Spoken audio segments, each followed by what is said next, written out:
Бүгінгі күн мама и доча күні. Сәлем оқырман, қалайсыздар? Бүгінгі біздің қызымыз екеуміздің күніміз. Бұларда қандай күн екен? Екеуі күнде бірге ғой демеңіздер. Бүгін біз үшін ерекше күн.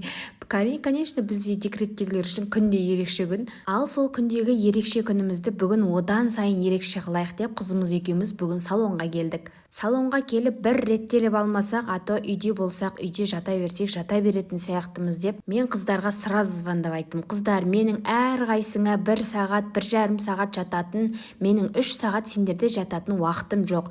Менің осы сіздерге келем, бірақ бәрін 1 сағатта чеки, чотки қылып беріңіздер деп едім. Қыздар, бізде микс-пикс бар дейді. Ойбай, микс-пиксіңді бер әкел, бәріміз бірге қосылып істеп тастаймыз дейді. Ойбай, әкел онда деп едім. Онда қызы екеуі, 2 қыз келді. Жабылып, біреуі тырнағымды, біреуі кірпігімді істеп тастады.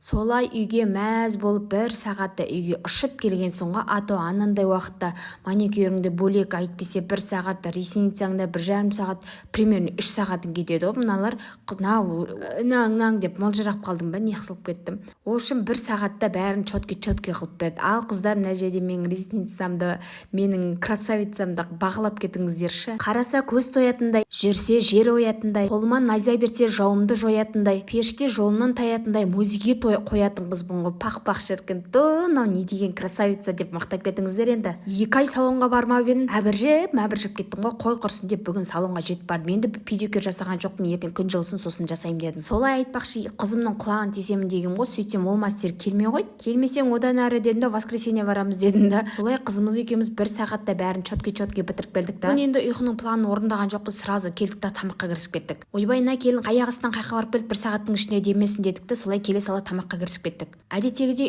үйдегілердің тамақтарын алды болмай сабақ тамақтарын беріп алдым да, әдеттегіде өзімнің жаттығуыма кірісіп кеттім. Бұл жаттығуымызда негізі майдың 15-іне бітеді, бірақ мен майдың аяғына дейін жасаймын деп шештім. Сондықтан сіздерде шанс бар, аңдып отырыңыздар. Алдында бір оқырман жазып жіберді, пожалуйста, жаттығу жасаған кезде күнде басқа жерге жасаңызшы, ато сіздің қалай жасап жатқаныңызды көрмей қаламыз депті. Сосын мен былай шештім, күнде жаттығуымды әр бөлмеде жасаймын деп, әр бөлмемді көрсетіп шығам сөйтіп. Ал сіздер білесіздер ғой, құр қарап отпай лайктарыңызды басып, комментарийлеріңізді жазып кететіндеріңізді. Және де менің ресницам қалай болыптар, мақтап кетіңіздер. Білесіздер ғой, мен сіздерден көп нәрсе сұрамаймын, тек лайк қана сұраймын болды. Сондықтан лайктарыңызды тез басып жіберіңіздерші.